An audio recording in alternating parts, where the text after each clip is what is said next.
안녕하세요. CQ&A의 오예빈입니다. 여러분은 박물관 하면 무엇이 떠오르세요? 저는 유물이 떠오르는데요. 저희 CQ리움에도 자연사적 가치가 있는 이것이 있는데 이것이 무엇인지 오늘 권혁준 박사님 모시고 함께 이야기 나눠보도록 하겠습니다. 안녕하세요, 박사님. 네, 안녕하세요. 박사님, 자연사적 가치가 있는 이것 무엇인가요? 우리 자원관에 가지고 있는 제일 많은 것 바로 표본입니다. 이 표본들 그럼 어디에 있나요? 우리 자원관에는 금고처럼 만들어진 수장고라는 곳이 있고 그 안에 표본이 고이 모셔져 있습니다. 수장고의 수장이 무슨 뜻인가요? 수장은 말 그대로 어디에 넣어서 보관을 하는 그런 뜻으로 표본이 가지고 있는 생물학적 상황을 변하지 않고 보존하는 게 제일 큰 목적이 있습니다. 그럼 어떻게 하면 그것이 온전히 보존이 되는 거예요? 고정을 한다고 표현을 하거든요. 고정이요? 네. 흔히 생물은 이제 가만히 두면 썩습니다. 네. 여기서의 고정은 생물이 썩지 않도록 네. 그대로 이제 있도록 만드는 거죠. 표본들은 어떤 종류들이 있나요? 표본에는 크게 액침 표본과 건조 표본 두 개로 이제 나눌 수가 있고요. 네. 액침 표본은 말 그대로 액체 안에 보존을 하는 표본입니다. 그리고 건조 표본은 말려진 상태에서 보존을 하게 되는 표본이고요. 액침 표본으로 만드는 생물들은 어떤 종류들이 있나요?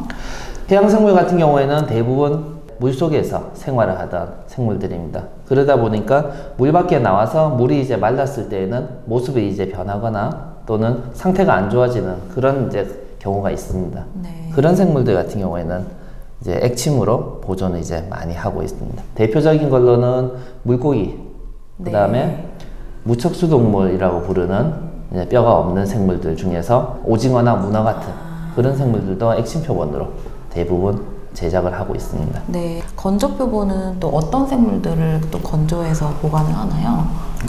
액침 표본하고 반대로 말려서도 보존을 할 수 있는 그 생물학적 특징을 그대로 보존할 수 있는 그런 생물들인데요.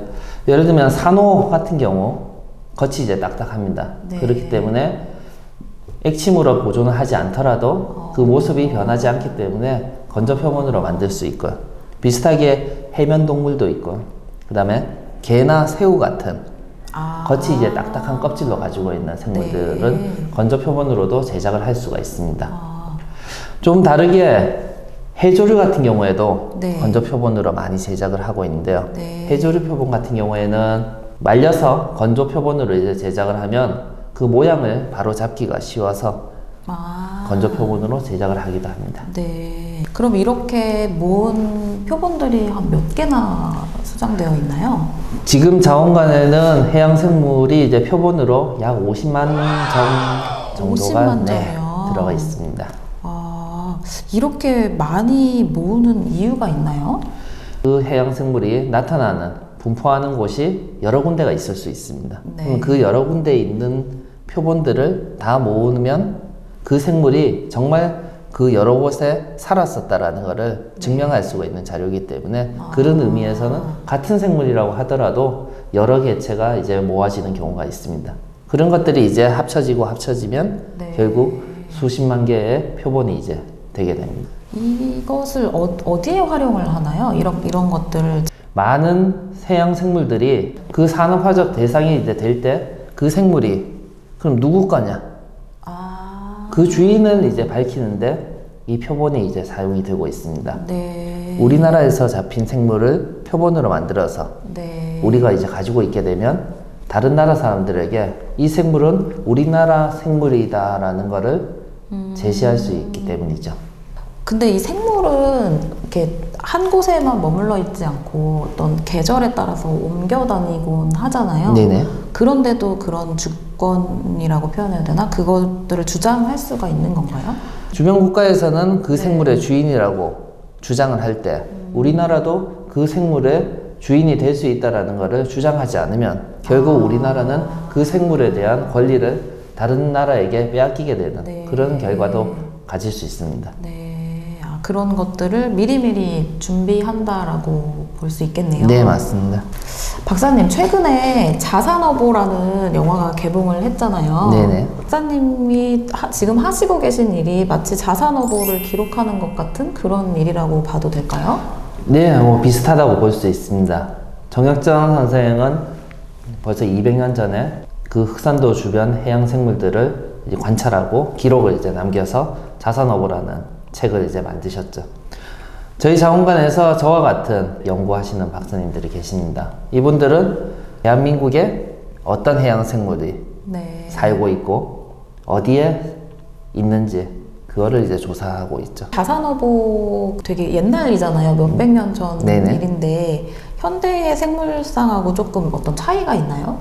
대략 흑산도 주변에는 그 한 100여 종 이상의 물고기가 200년 전에 기록이 이제 되어 있고, 네, 그다음에 자산어보예요. 네, 네. 네. 그리고 그 중에 비슷하게 이제 분석을 해보니까 약 한 70여 종이 이제 동일한 물고기가 이제 있는 걸로 알고 확인이 되었습니다. 네. 자산어보는 그 내용이 15년간의 기록입니다. 하지만 현대에서 지금 조사를 했을 때는 그만큼의 시간이 없었기 때문에 1년간 조사를 해서 확인을 한 거죠. 직접적인 비교는 이제 어렵다고. 하시게 된 이 분야를 선택하시게 된 어떤 특별한 이유가 있으신가요? 저는 어류 분류를 이제 전공을 해서 물고기를 이제 배웠습니다. 어류 분류요? 네. 그리고 이제 어렸을 적부터 물고기에 사실 꽂힌 거였죠. 네. 뭐 어떻게 하다 보니 그 물고기에 꽂힌 게 지금의 직업까지 가지게 됐습니다. 어떠신가요? 그 어렸을 때부터 관심 있던 것을 직업으로 갖는다는 것이 어떠신 것 같으세요? 저는 사실 정말 운이 좋은 케이스라고 생각을 하거든요. 네. 중고등학교 때 저는 많이 무시를 당했습니다. 물고기 좋아한다고. 그거 가지고 과연 무엇을 할 수 있겠냐. 하지만 결국 저는 이제 이런 자원관이라는 좋은 기관에서 재미있게 이제 일을 할 수가 있는 거죠. 앞으로 또 하시고자 하시는 일이나 목표나 어떤 포부 같은 게 있으실까요?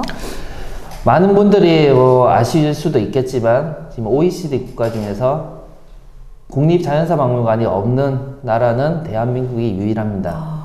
그리고 그 역할을 사실 하기 위해서 이 해양생물자원관도 지어졌고, 이런 기초자연 분야를 좀 더 발전시키기 위해서 이 자원관에서 저는 기여를 이제 하고 싶습니다. 지금까지 박사님과 함께 어류의 분류와 수정에 대해서 좀 알아봤는데요. 혹시 자연사에 관심이 있고 또 우리나라의 자연사에 좀 기여하고 싶다는 생각이 있으시다면 이런 분야도 한번 고민해 보시는 게 어떨까 하는 생각이 듭니다.